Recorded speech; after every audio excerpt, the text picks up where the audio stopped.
माझ्यासारखी विसरभोळी आई भेटेल का कुठे? शनाया 9 मंथ्स कंप्लीट होऊन 1 महिना कंप्लीट झाला. बट मी व्हॅक्सिन आता देतेय. कारण ज्या दिवशी अंगणवाडीमध्ये व्हॅक्सिन होतं, तो दिवस मी विसरूनच गेले. मी पण अशा चुका करते बरं का. शनाया आधी खूप जास्त खुश होता, पण जेव्हा व्हॅक्सिन दिलं तेव्हा मात्र तो खूप जास्त रडायला लागला.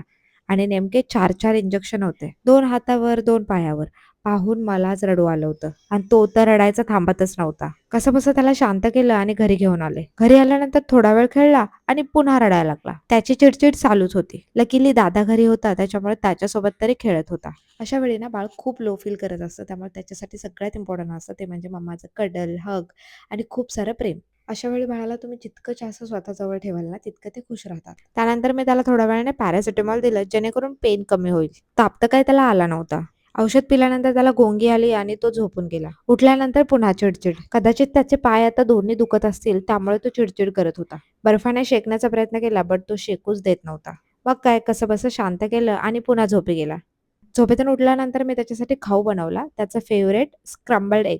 जेणेकरून त्यात तरी त्याचा मूड चांगला होईल आणि तो आवडीने खाईल. आणि त्याने खाता-खाता मी माझा चहा एन्जॉय केला. त्याने ते थोडंसं आवडीने खाल्लं आणि त्याच्यानंतर त्याचा पुन्हा मूड बिघडला. आज दिवसभर हेच चालू होतं. मूड खराब होणे, ठीक होणे, खराब होणे, ठीक होणे. आणि हे डेलीचं झालंय. मम्माने कितीही छान सांभाळलं दिवसभर, तरी ऑफिसवरून आल्यानंतर आम्हाला पप्पाकडेच जायचं असतं. रात्री त्याला ताप आला होता. पुन्हा एकदा पॅरासिटामॉल पाजलं आणि तो झोपी गेला.